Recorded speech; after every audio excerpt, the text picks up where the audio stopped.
Story recapped here. Today, I'm going to explain a horror film based on a true story called the Amityville Horror. Spoilers ahead. Watch out and take care.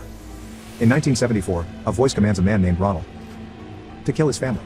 Ronald loads his gun and makes his way to his parents' room. He shoots them as their blood splatters on the bedsheet. The shots wake up his siblings.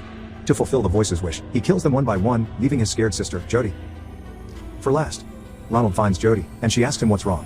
With tears falling down his face, Ronald murders the child. News of the killing spread fast throughout the county. Ronald claims he discovered his family dead. The police believe him at first, even granting him witness protection. But after further investigation, detectives charge Ronald with murdering his family. He eventually confesses and reveals that a voice told him to do it. A year later, a married couple, George and Kathy, playfully roll around their bed. Michael asks what his stepdad's doing to his mother, disrupting the flirty mood. After the interruption, they have a wholesome conversation about Michael's departed biological father. At breakfast, George serves Kathy's two other kids, Billy and Chelsea. The family talks about their plans for the day, and Kathy's more excited than usual. It turns out that the couple is looking through neighborhoods in search of their new home. They come across a house that seems like a bargain. Coincidentally, it's the home of Ronald and his family. The realtor stands on the driveway, greeting them with a welcoming smile. Kathy rushes out of the vehicle, ignoring George, who tries to tell her to calm down. Inside the home, George cusses at the sight of the drop-dead gorgeous interior. As a contractor, he assumes that the listed price in the newspaper is wrong because it looks much more expensive. The realtor says that maybe it's their lucky day. She talks about the history of the house, omitting the murders that happened. The couple looks out the window and sees a boathouse, which is convenient since George owns a speedboat. They enter the basement, but the realtor is reluctant to follow. She stays upstairs while the two check out the seemingly ordinary basement. Kathy leaves, and George looks at a clock radio displaying the time 3:15. Before leaving, George makes a wise decision and asks what made the house so cheap. As the realtor informs them about the murders that occurred, Kathy's perspective changes. The house that she once looked at as a home for their bright future is now shrouded by its dark past. However, George stands his ground and manages to convince his wife, saying that the house isn't at fault for the murders. In the end, they agree on buying it. Moving day arrives, and with a new home, a new life also awaits them. The family records the entire process of moving in. They carry a truckload of boxes, swim in the lake, and most importantly, allow their dog, Harry, to get acquainted with his new territory. When night arrives, Kathy kisses Michael goodnight, reminding him to pray. Billy voices out his opinions about praying, saying that his father still died despite his prayers. Kathy comforts her son while George listens outside. She tells Billy that George doesn't intend to replace his father, instead, he just wants to be his friend. The two finally settle in their bedroom. Kathy's mother calls, who seems to have a lousy relationship with George. While Kathy speaks to her, George feels cold, so he walks down to the basement to feed wood into the heater. He looks around the room as an eerie mood surrounds him. He hears a noise coming from the clock radio. It's still displaying the same time, 3:15. He checks on it, only to see it's unplugged. In the middle of the night, Kathy and George have an intimate session. As they make love, he sees a ghostly girl. She asks him what's wrong, but George doesn't tell her what he saw. The following day, George feels sick, and the sound of his coughs fills the house. However, this doesn't stop Kathy from hearing Chelsea talking to someone. She asks Chelsea who she's talking with. Chelsea says she's talking to Jody, who Kathy doesn't see. Kathy looks at her drawing, asking if it's Jody. Chelsea denies it as Jody seems to shush her, but Chelsea is only shushing back at an empty chair. Outside, George chops some firewood. Michael approaches him and shows him an object he found in the basement. Not being his usual cheery self, George orders him not to enter the basement again. Michael tears up, prompting George to quickly apologize. Back inside, Kathy tells George about a babysitter she found. She then asks him where Chelsea is, but George doesn't know. They call out to her as they look outside. Suddenly, the dog barks in front of the boathouse, and they rush to it. Once inside, they see Chelsea standing on the speedboat, holding a red balloon while staring into nothingness. George shouts at Chelsea, and she snaps out of the trance. She tells her mom that Jody wanted to see a boat. Kathy leaves, reminding George that he should have been watching her. Before going back inside, George locks the boathouse doors. Night arrives again, and Michael wakes up to his toys dropping from the shelves. He tries to wake Billy up, telling him that he has to pee. His brother is sound asleep, forcing him to go to the bathroom alone. Michael walks along the corridor and sees the unlocked boathouse. He runs to the white light inside the bathroom, relieving himself while watching the door. The scared boy turns the faucet's knob, but water doesn't come out. For a split second, he looks at the door, and when he turns back, a person with blood dripping from his mouth stands beside him. He runs back to bed and hides under the covers. Meanwhile, the windows open, chairs start moving, and thunder wakes George up. He walks to the kids' room and sees the bloodstained sheets. When he looks at himself, he sees a gun in his hand. Suddenly, George wakes up, and the clock radio displays at the same time again. He hears Harry barking and looks outside to see a red balloon floating out of the boathouse. He runs to the boathouse, thinking that Chelsea is there. Inside he finds no one. As he looks around, bubbles start appearing at the water's surface. George immediately dives in, but he finds no one underneath. After his night swim, George berates Harry for barking when there's nothing wrong. In one of the windows, Jody reveals herself. George sees Chelsea awake with Jody beside her. He rushes to Chelsea's room to find her sleeping. Inside her closet, two arms hold Jody up the ceiling. George doesn't notice as he's focused on giving Chelsea her stuffed toy. The night of horror ends, and Kathy awakens with George missing while Harry seems to be looking for something in the wall. George shouts for him to stop, and he sees ashes scattered in a corner. Kathy walks in on George sitting alone in the basement. She asks her what he's looking at, but George is also clueless about what it is. Kathy invites her to join her back in the bed, but George harshly denies her, saying she shouldn't treat him like her kids. George tells her the events of the night before. In his hands are the keys of the boathouse which he found in Billy's room. 2 weeks have passed since the first day they moved in. George talks to Billy about the keys he found in his room, but Billy denies ever taking them. They arrive home, and George orders Billy to carry the firewood.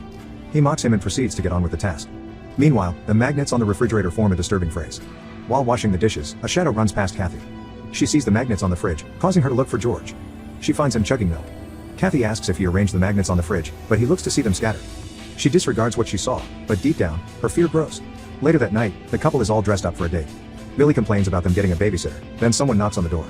Lisa introduces herself and removes her coat.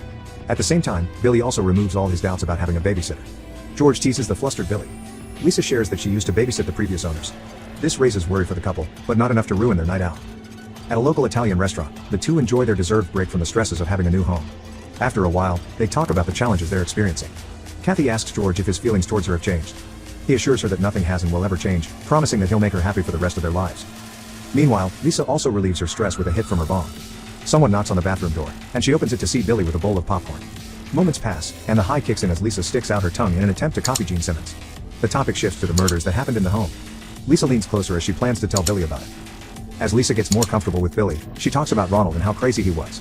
Michael enters the room just as they're about to get into the gory details. Lisa makes him cover his ears, and she starts telling the story, leaving out no details. The two are freaked out, and she realizes how terrible she is at babysitting. Their conversation leads them to Chelsea's room. Chelsea interrupts Lisa's story as she relays a message from Jody about how bad of a babysitter Lisa is. Billy dares Lisa to go into the closet in exchange for his kiss poster. She agrees and enters the closet acting scared. Suddenly, the door closes, and she starts to panic. The door won't open despite them tugging from both sides. Lisa starts crying in fear as the bulb flickers light onto the creepy dolls in the closet. Blood starts dripping, and Jody appears behind her. She shows her the bullet hole, forcing her to put her hand in it. She sees the scene of Jody's death, causing her to bang on the door furiously. Later that night, paramedics take a traumatized Lisa away. George accuses the kids of pulling a prank on Lisa. Feeling angry, he loses his cool and shouts. Kathy tells George to calm down, but he insists on changing the way they discipline the children. Billy blurts out that they know about the murders, and they don't want to sleep in their room anymore. George threatens them, and they run from him. Kathy follows with a fearful look on her face. In Chelsea's room, Kathy talks to her about Jody. She tells her that Jody scared Lisa away because she doesn't like her. She also says that Jody doesn't like George. The next day, Kathy and Chelsea watch George as he bosses around the two boys. At the dinner table, Kathy confronts George about how he's too hard on the kids. He then crosses the line by saying that he must discipline them because their dead father can. In the basement, George overhears Billy and Michael talking bad about him through the vents. Suddenly, he hears another voice telling him to catch and kill them. The voice comes from the wall. George touches it and gets transported to a room. Blood flows through the ridges on the floor, and there he sees his bleeding self telling him to kill his family. In the bathroom, he pukes as he feels sicker with each passing moment. He washes his face in front of a mirror, removes his clothes, and submerges in the bathtub. Hands start to grab him and drown him. Kathy pulls him up as he continues to shout in fear. The doctor shines a light on George's eyes, asking if he takes drugs. George denies it and says he feels fine. The doctor agrees with him as his x-ray shows no injuries. However, he advises him to meet a psychiatrist. They arrive home and Chelsea's toy suddenly drops at George's feet. Kathy hears Chelsea's voice calling out to her, and there they see Chelsea on the roof. Kathy rushes in while George grabs a ladder. Chelsea balances her way to the opposite edge with her mother close behind. She says that she has to go with Jody as she steps off. Luckily, Kathy grabs hold of her shirt, but the weight pulls her to the edge. The shirt rips, and Chelsea falls to George's arms. Inside, the two argue about whether or not Jody is real. Chelsea insists that Jody told her to jump so that she could see her father. George walks in with a stuffed toy in hand as they talk about how Jody misses her father.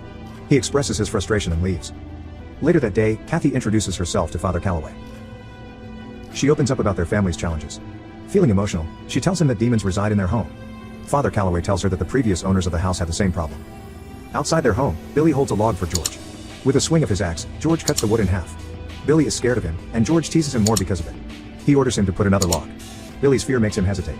However, George persuades him with a threatening gaze and a slap in the face. In the basement, George laughs at the recordings of when they first moved in.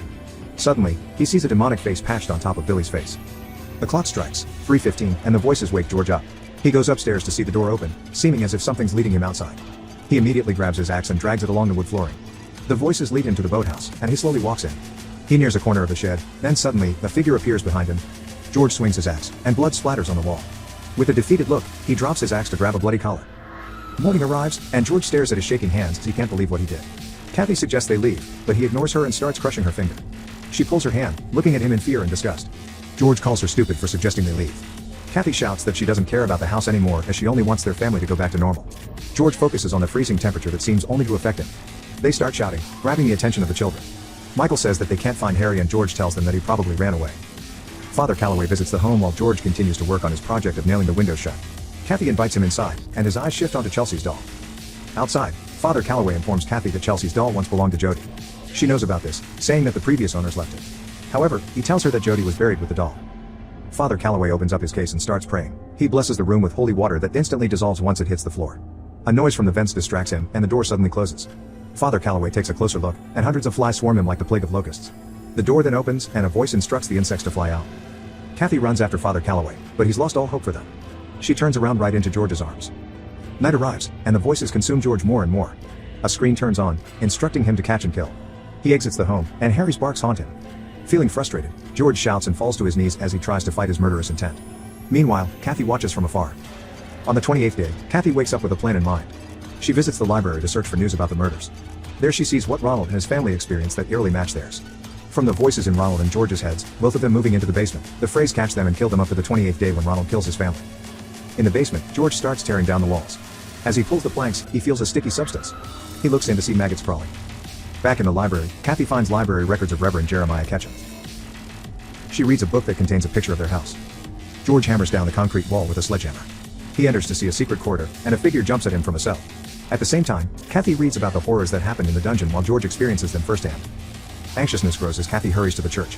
She tells Father Calloway of Reverend Ketchum, who tortured Indians in his dungeon.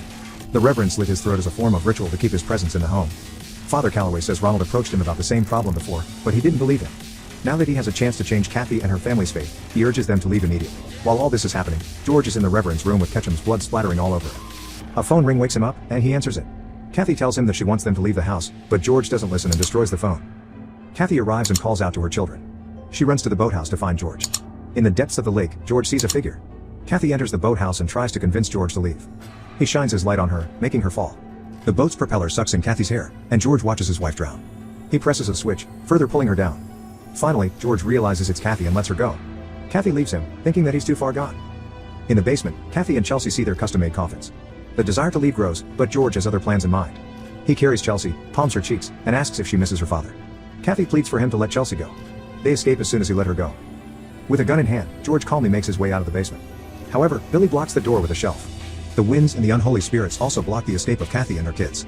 Multiple doors and windows slam themselves shut, and their chances of surviving thins. They run through a corridor, but George catches Kathy by the neck. He starts holding her against the wall while Billy punches him. They escape George's grasp, and he shouts in frustration. They run after Chelsea, with George menacingly walking close behind. He shoots Chelsea's door, forcing it open. Kathy and the children are on the roof, and George shoots blindly at the ceiling. Billy sees him climbing out, and he starts to separate from his family. George reaches the other side, where Billy hits him with a pipe. His gun falls, and he follows. Kathy tries to open a window, but the face of a man scares her. She and the children make their way down, and George grabs his axe. Michael is too scared to jump, allowing George to catch up to them. He takes Billy and prepares to swing his axe at the demon hallucination. Suddenly, a gun's barrel touches his neck, and Kathy threatens to shoot. George calls her bluff, positioning the gun to his forehead. Kathy then chickens out. He looks back at Billy, and she hits him with the gun stock. George falls to the ground, and Kathy rushes to grab a rope to tie him up. George sits back up and swings his axe at Kathy's abdomen. It's a dream, and George shouts at Kathy, saying that she has to kill him. She assures him that nobody will die, knocking him out completely. Kathy and the children drag the tied up and unconscious George to the boathouse. They try to carry him into the boat, but he wakes up. In his head plays all the past horrors he experienced. As the sun rises, the family takes George away from the house. George calms down, seeming as if he's back to normal. They leave, not even returning for their belongings. In the home, Jody screams. The clock starts winding down, and the furniture arranges itself to look like nothing happened. As the clock displays 3:15, Jody lets out a tear and gets dragged through the floor. The home was built upon grounds of Indian suffering. Reverend Ketchum was obsessed with torturing the natives, and the horrors that happened in his time haunt the house up to the present. Ronald first experienced this when he heard voices and saw Indian markings on the television. When George and his family moved in, the curse transferred to him. It starts by being consumed by the voices which foster a desire to murder. Luckily, George escaped with help from his family, and Harry being his only victim. The endless loop was broken, but a loop always resets. By the end of the story, time turns back to 3:15, and Jody and the ghosts await the next homeowner.